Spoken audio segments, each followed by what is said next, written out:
हमारे साथ जुड़े हुए हैं। हमारे साथ इस वक्त अभिषेक जी हैं, सैयद जवाद साहब इस वक्त हैं। चर्चा की हम यहाँ पर शुरुआत करते हैं, लेकिन जिस तरह से वित्त मंत्री निर्मला सीतारमण ने यहाँ पर एक जबरदस्त हमला बोला है, तो पहले यहीं पर ही मैं अभिषेक जी का एक रिएक्शन यहाँ पर लेना चाहूंगी कि जो दरअसल यूपीए का हाल हुआ है, वही दरअसल ये I.N.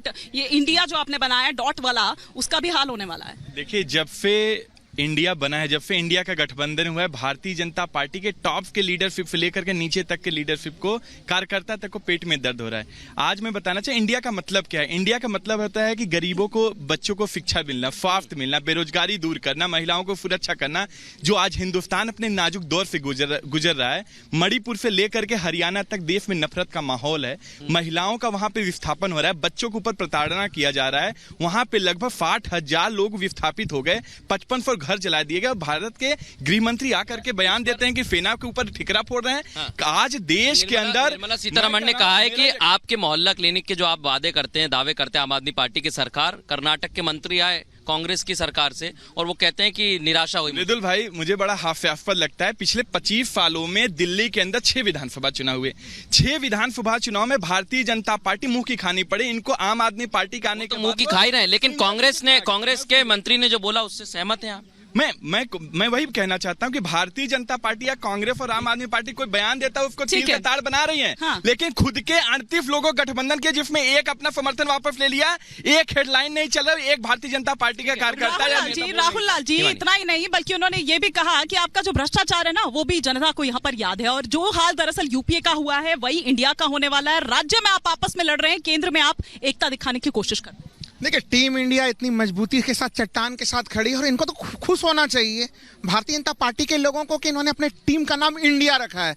अब इसको भी कहीं घमंडिया कह के आलोचना कर रहे हैं, तो वो इंडिया की आलोचना जनता बहुत मुंहतोड़ जवाब देगी। और भ्रष्टाचार के मामले, अरे इसके तो भ्रष्टाचारियों को भारतीय जनता पार्टी एनडीए गठबंधन में शामिल करने का ठेका किसने ले लिया है? प्रधानमंत्री जी ने 27 जून को तमाम आरोप लगाए अजीत पवार के ऊपर, 2 जुलाई को वित्त मंत्री बन गए, उप मुख्यमंत्री बन गए महाराष्ट्र में।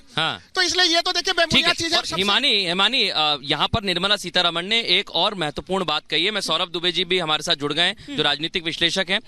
निर्मला सीतारमण ने कहा है कि डीबीटी के माध्यम से जो ट्रांसफर किए गए पैसे, वो यूपीए में 7,000 करीब कुछ करोड़ थे और अब 7.16 लाख करोड़ है। सैयद जवाद से कमेंट लेते हैं, उसके बाद सौरभ दुबे से।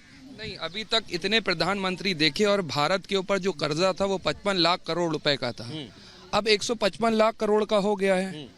तो उसके ऊपर क्या कहेंगे निर्मला सीतारमण जी?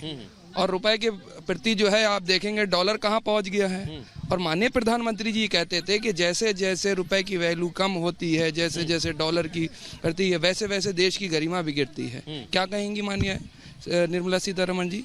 डीबीटी पे उन्होंने निशाना साधा कि मैं पूरी बात करना, मैं फिर हिमानी के पास जाऊंगा, वो जा ही रही हैं।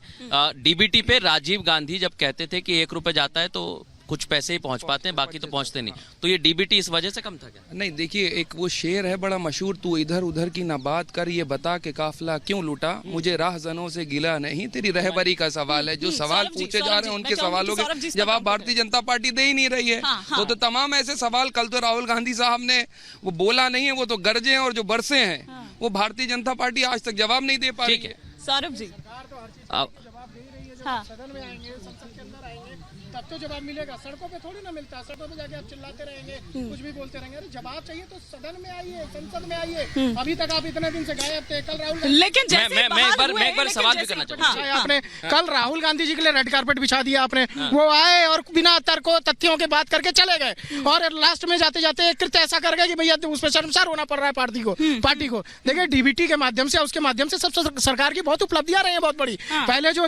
पहले 1 सेकंड किसने शुरू किया था ये नहीं होता। आपने शिलान्यास कब कर दिया? वो पुल चालू ही नहीं है। अरे भाई, पुल पे बनने के लिए काम भी होना चाहिए ना, शुरू करने वाली वो तकनीक, उसको लेके पूरा का पूरा तकनीक मनमोहन सिंह लेके आए। तो देखिए, समय के साथ चीजें होंगी ना, जिसमें जो टेक्नोलॉजी होगा, 5G की टेक्नोलॉजी अभी है, साथ लटकाते थे आप, लटकाने का काम हुआ। आपको मैं आंकड़े दे रहा हूं, 2004 से 2014 के बीच, 2014 के बाद से चीजों पर काम करना शुरू हुआ। 80% GDP का विकास हुआ केवल इस समय केवल अच्छा ठीक है, एक बार उनका कंप्लीट होने देते हैं बात, फिर उसके बाद मैं देखिए, यहाँ पर अभिषेक जी का रुख करूंगी। हाँ देखिए मैं ये कह रहा हूँ कि आप देखिए, आप अगर किसी भी चीज पर डिबेट करना चाहते हैं, बहस करना चाहते हैं, चर्चा करना, उसके लिए सदन है, संसद है। आप ये बताइए, इतने दिन से संसद चल रही थी, आपको उस समय कुछ समझ में नहीं आया? आप लास्ट टाइम पे आपकी प्री प्लानिंग थी राहुल गांधी जी को लाना, उनके लिए रेड कारपेट बिछाना, और जब वो आते हैं अपना बयान देते हैं, उसके बाद उसमें से कुछ भी नहीं निकलता उनके बयानों में से। ठीक है, वो ये कह रहे हैं कि राहुल गांधी आते हैं, ये तो कह रहे हैं कि वो गर्जे हैं, वो बोले नहीं है गर्जे, लेकिन वो ये कह रहे हैं कि कुछ भी नहीं निकला, और ऊपर से जाते जाते वो इस तरह की हरकत कर गए, इस तरह का आचरण कर गए। हिमानी जी, आज हिंदुस्तान के राजनीतिक गलियारों में चर्चा अगर सबसे झूठी कोई पार्टी है तो भारतीय जनता पार्टी, और सबसे झूठे लोग हैं भारतीय जनता पार्टी के लोग हैं। एक प्रधानमंत्री जो अपने आप को फेर कहता है, पिछले 3 महीने से ज्यादा हो गया मणिपुर जल रहा, उससे बोलने के लिए 5 शब्द नहीं है। वो संवेदना व्यक्त तो दूर, किसी से शांति की अपील नहीं कर रहे हैं। और हिंदुस्तान का इतिहास रहा है, जहां जहां भी दंगे हुए, चाहे इनके खुद के प्रधानमंत्री अटल बिहारी वाजपेयी हो, चाहे डॉक्टर मनमोहन सिंह हो, वहां जा करके स्थल पे जा करके संवेदना भी व्यक्त किए और शांति की भी अपील किए हैं। लेकिन आज सवाल है कि हमारे महिलाओं और हमारे देश के लोगों का इंसाफ के लिए विपक्ष को अविश्वास प्रस्ताव लाया जा रहा है। ये बोल नहीं रहे, संसद नहीं चलने दे रहे, और इनके गृह मंत्री अपने विफलताओं का वो नहीं चलने दे रहे। ये देश की आंतरिक सुरक्षा का मामला है, वो गृह मंत्रालय के अंदर में आता है। जैसे ही दिल्ली सेवा बिल आता है, उस पर आप लोग बड़ी शांति से बैठ जाते हैं, लेकिन उससे पहले आप लोग हो हंगामा करते हैं, बार बार कार्यवाही स्थगित इस वजह से करनी पड़ती है। वो इंपॉर्टेंट नहीं था? हिमानी जी, भारतीय जनता पार्टी ने संविधान को मानती है, लोकतंत्र को मानती है, ना तो संघीय ढांचे को मानती है। ये जिस तरीके से दिल्ली के 2.5 करोड़ लोगों का अधिकारों का हनन करते हुए दिल्ली ऑर्डिनेंस लेकर के आए, दिल्ली बिल लेकर के आए, ये पूरी तरीके से दिल्ली के जनता के अधिकारों को ये इनके 5 सांसद कह रहे थे कि मेरे अधिकारों का हनन हो गया। अरे साहब, आपने दिल्ली के 2.5 करोड़ लोगों के अधिकारों का हनन किया है। आपके सत्ता पे लानत है, आपके गृह मंत्री पे लानत है। आप क्या बात कर रहे हैं? मैं सौरभ जी से जवाब दूंगा, सुनिए तो मेरी बात सुनिए। दिल्ली की जनता ने आपको सिंगल डिजिट पे ला करके खड़ा दिया। सुनिए तो, अच्छा सुनिए, एक वो सेमीफाइनल की बात कर रहे हैं, सेमीफाइनल की बात कर रहे थे आप, तो सेमीफाइनल इसे माना जाए?